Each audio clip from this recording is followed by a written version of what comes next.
A paz do Senhor Jesus, vamos para mais um dia do nosso devocional, que se encontra no livro de 1 João, capítulo 1, versículo 9, que diz: Se confessarmos os nossos pecados, Ele é fiel e justo para nos perdoar os pecados e nos purificar de toda injustiça.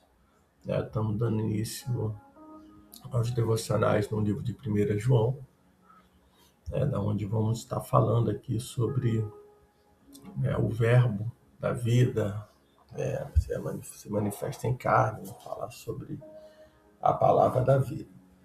Bem, sabemos que 1 João ele foi escrito pelo próprio João, foi um dos 12 discípulos originais de Jesus.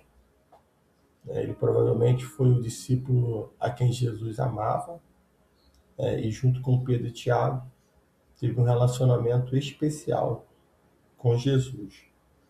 Esta carta foi escrita entre 85 e 90 depois de Cristo, foi escrito de Éfeso, antes do exílio de João na ilha de Pátimo. Jerusalém ela havia sido destruída no ano de 70 depois de Cristo, e os cristãos foram espalhados por todo o Império Romano. Quando João escreveu esta carta, o cristianismo já existia há mais de uma geração. Então, João ele enfrentou e sobreviveu à acirrada perseguição contra os cristãos. O principal problema que confrontava a igreja neste momento era a decadência, do comprometimento. Muitos crentes estavam se conformando com os padrões do mundo, e falhando em viver de acordo com a palavra de Cristo, e assim comprometendo a sua fé. Então, os falsos ensinadores eram muitos e estavam acelerando a queda da igreja, afastando-se da fé cristã. Então, João ele escreveu esta carta para levar os crentes de volta ao caminho, e encorajar a igreja a crescer no amor genuíno a Deus e de uns para com os outros. Também escreveu para assegurar aos crentes, verdadeiros, que eles possuem a vida eterna e para ajudá-los a saber que sua fé era genuína. Então, assim podemos, apreciar todos os benefícios de serem filho de Deus. Então, essa carta, a qual João ele escreve, é uma carta que ela foi destinada, ela não contém título, é uma carta que ela foi e não foi escrita para nenhuma igreja, em particular. Ela foi enviada como uma carta pastoral, para várias congregações de gentios. E também foi escrita para todos os crentes de todos os lugares, em todo os tempos, como chegou a nós essa carta. Então ela reafirma a confissão dos cristãos em sua fé e refuta os falsos ensinos. Nesse tempo, João já era um idoso e talvez fosse o único apóstolo vivo naquele momento. Ele ainda não havia sido enviado à ilha de Pátimo, onde ele viveu como exilado, mas como testemunho ocular ele escreveu com toda a autoridade para dar a esta nova geração de crentes segurança e confiança em Deus e na sua fé. Então, João, a característica particular é que João é o apóstolo do amor, e o amor é mencionado ao longo desta carta. Existem várias semelhanças entre esta carta e o Evangelho de João, no vocabulário, no estilo e nas ideias principais. João ele usa declarações breves e palavras simples e faz contraste, acentuado. Luz e trevas, verdade e erro, Deus e Satanás, vida e morte, amor, e ódio. Então João ele escreveu sobre os aspectos mais importantes da fé, né? De forma que seus leitores pudessem discernir a verdade cristã do erro. Ele enfatiza fundamentos da fé de forma que possamos ter confiança em nossa fé. Em nosso mundo escuro, Deus é a luz. Em nosso mundo frio, Deus é o calor do amor. Em nosso mundo agonizante, Deus traz a vida, né? Quando nos falta confiança, essa verdade nos traz segurança, né? Então, essa é o panorama dessa carta que nós vamos começar a ler, vamos começar a falar, né, sobre João, um dos 12 apóstolos, e talvez o último, o único vivo naquela época. Então, ele começa dizendo, no versículo 1 do capítulo 1, né, que o que era desde o princípio, o que ouvimos, o que vimos em nossos olhos, o que contemplamos e nossas mãos apalparam a respeito do verbo da vida.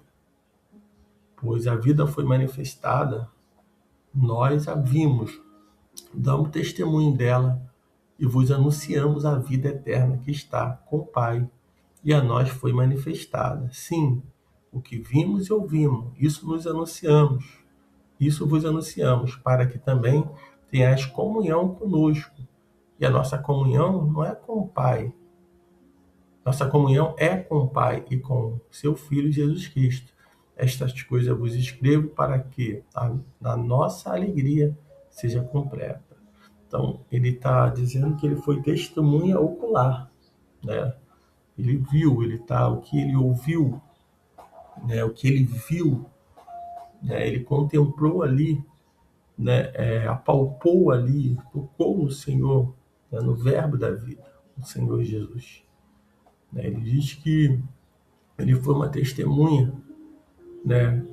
Pois a vida foi manifestada, nós a vimos, damos testemunho dela e vos anunciamos a vida eterna que estava com o Pai e nos foi manifesta, né? Então ele confirma no versículo 3 que vimos e ouvimos, né? E por isso ele está anunciando para que também aqueles que são ouvintes tenham comunhão, né, conosco, para que aquele que está ouvindo, né, tenha comunhão, né? Nossa comunhão ela deve ser com o Pai, com o Filho, com seu Filho Jesus Cristo. Então, quando nós estamos, né, diante dessa palavra, nós vemos também a responsabilidade nossa daquilo que ouvimos, daquilo que, né, temos sido alimentados pela palavra, de anunciarmos, né? Aqui ele escreveu, para que ele diz, para que a nossa alegria seja completa, ele deixou registrado. E aqui também, nesse momento, está sendo registrado o que está na palavra do Senhor. Então, isso faz parte, é um legado, né, que foi deixado para nós, que é de pregar a palavra, de pregar Jesus Cristo, de falar do seu amor, né, de falar, né, de que ele é a luz, de falar da vida, né, que ele dá a vida e deu a vida por nós. Esse é um legado, isso é o que nós precisamos deixar para a próxima geração, como João, ele deixou aqui registrado, né? Quando diz mais à frente, no versículo 5, ele diz, e a mensagem que dele ouvimos e vos anunciamos é esta: Deus é luz e nele não há treva alguma, né? Então Deus é luz e quem anda na luz não tem, né?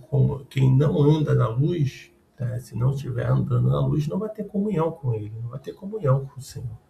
Por isso nós devemos andar na luz como ele está na luz. Então Deus ele é luz, ele veio para iluminar o caminho do perdido, veio para iluminar, nos tirar de um caminho de escuridão, nos tirar das trevas, tá? Nos resgatou das trevas para a sua maravilhosa luz. E aonde a luz do Senhor chega, o que está oculto é descoberto. No versículo 6 ele diz, se dissermos que temos comunhão com ele e andarmos nas trevas, mentimos e não praticamos a verdade.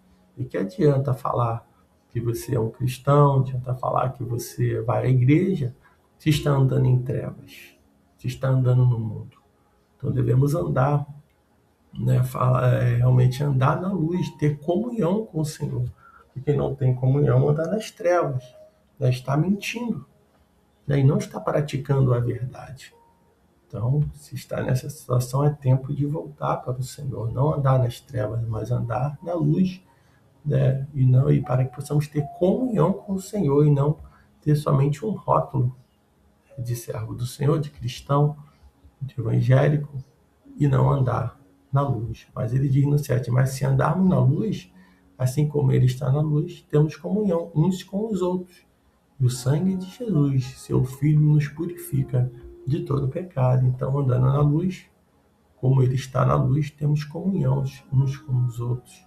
E o sangue do Senhor Jesus, ele vai perdoar, ele vai nos purificar de todo pecado. Quando ele fala também a partir do versículo 8, ele fala da importância da confissão de pecado e o perdão, para que possamos andar nessa luz. Quando ele diz, se dissermos que não temos pecado algum, enganamos a nós mesmos e a verdade não está em nós.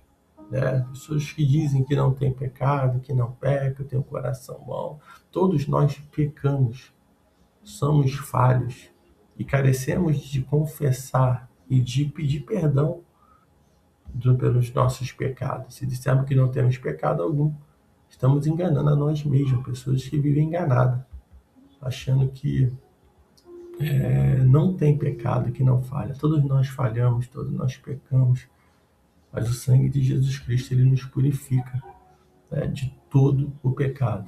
Versículo 9 ele diz, se confessarmos os nossos pecados, ele é fiel e justo para nos perdoar os pecados e nos purificar da injustiça. Então, aqui está a confissão de pecado.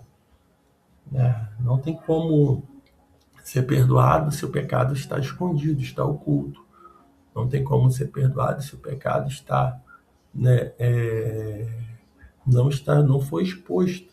Se não tem confissão de pecado, não tem como ser perdoado. Mas quando nós colocamos na luz a claridade, é colocado na luz todos os nossos pecados, colocamos diante do Senhor, ele é fiel e justo para nos perdoar os pecados e nos purificar de toda injustiça. Então, é assim que nós devemos proceder, confessando as nossas culpas uns aos outros. E o sangue de Jesus Cristo, ele nos purifica de todo pecado. Versículo 10, ele diz, se dissermos que não temos cometido pecado, nós o tornamos mentiroso. A sua palavra não está em nós. Né? Como os falsos mestres, naquela época, não reconheciam, eles colocavam, né, e diziam que tinham pecados, como muitos hoje consideram não ser pecador, não pecar. Né? Se dissermos que não temos cometido pecado, nós tornamos mentirosos. A sua palavra não está em nós. Então, para que a palavra do Senhor esteja em nós, nós precisamos reconhecer que somos falhos, que somos pecadores e que carecemos do seu amor, que carecemos do perdão do Senhor e que precisamos da sua misericórdia a causa de não sermos consumidos. Então, que nesse dia você possa colocar diante do Senhor e diante dos homens, se for preciso, o teu pecado, pedir perdão, né, para que você possa andar na luz. Porque aquele que anda na luz, né, ele tem comunhão uns com os outros.